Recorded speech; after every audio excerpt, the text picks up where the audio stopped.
Food విషయానికి వచ్చినప్పుడు ఏంటంటే ఇందులో మీరు ఒబేసిగా ఉన్నారనుకోండి, దానికి తగ్గట్టుగా మనం తీసుకోవాల్సిన జాగ్రత్తలు కొన్ని ఉంటాయి. థైరాయిడ్ వల్ల సఫర్ అవుతున్నప్పుడు కొన్ని జాగ్రత్తలు మనం తీసుకోవాల్సి ఉంటుంది. నిజంగానే మన దాంట్లో ఆస్టియోఆర్థరైటిస్ డెవలప్ అవుతుంది, మనం బ్లడ్ టెస్ట్ చేసినప్పుడు serum calcium levels, electrolyte levels మనకు తగ్గిపోతున్నాయి, వైటమిన్ D3 లెవెల్స్ తగ్గిపోతున్నాయి, అండ్ వైటమిన్ B12 లెవెల్స్ తగ్గిపోతున్నాయి అనుకోగానే మనం జాగ్రత్త పడడం చాలా చాలా అవసరం.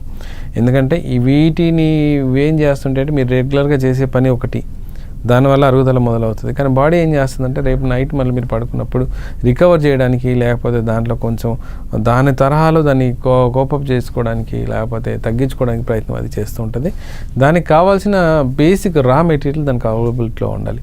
బెస్ట్ ఎగ్జాంపుల్ ఏంటంటే మీకు కాల్షియం లెవెల్స్ పర్ఫెక్ట్గా ఉండాలి, వైటమిన్ D3 లెవెల్స్ పర్ఫెక్ట్గా ఉండాలి, వైటమిన్ D2 లెవెల్స్ పర్ఫెక్ట్గా ఉండాలి. కాల్షియంతో పాటు క్యాల్సిఫెరాన్ అని ఉంటుంది. అంటే ఏదైతే మనం అబ్జర్వ్ చేసి ఓన్లీ బోన్కి ఇవ్వగలుగుతామో, కార్టిలేజ్ డెవలప్ చేయగలుగుతామో అనేది కూడా చూసుకోవాలి. ఒమేగాకి సంబంధించిన కొన్ని అవసరాలు కొన్ని ఉంటాయి.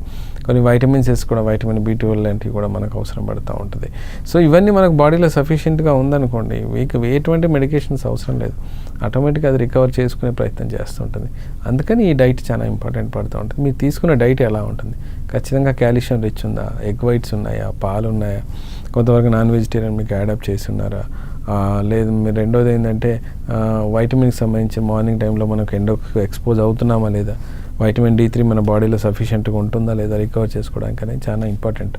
ఇవి లేకుండా మనం ఫుడ్ డైట్ అనేది మెయింటైన్ చేయకుండా మనం ఓన్లీ మెడిసిన్ తీసుకుందాం, అది హోమియోపతి కానీ, అలోపతి కానీ, ఆయుర్వేదం కానీ ఏదైనా తీసుకున్నా సరే అదే మనం రికవర్ చేస్తుంది, నా డైట్తో ఏం సంబంధం అన్న ఒక ఆలోచనలు మాత్రం అసలు ఉండకూడదు.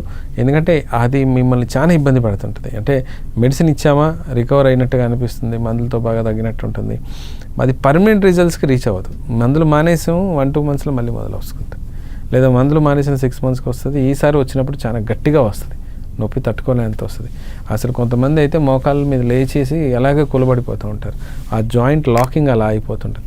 మళ్ళీ దాన్ని మర్దనం చేసుకొని కాలు మూమెంట్ ఇచ్చేసి కూర్చున్న చోట కొంచెం ఎక్సర్సైజ్ చేసి మళ్ళీ లేచి నడిస్తే కానీ అప్పటికి 2 అడుగులు వేయలేరు.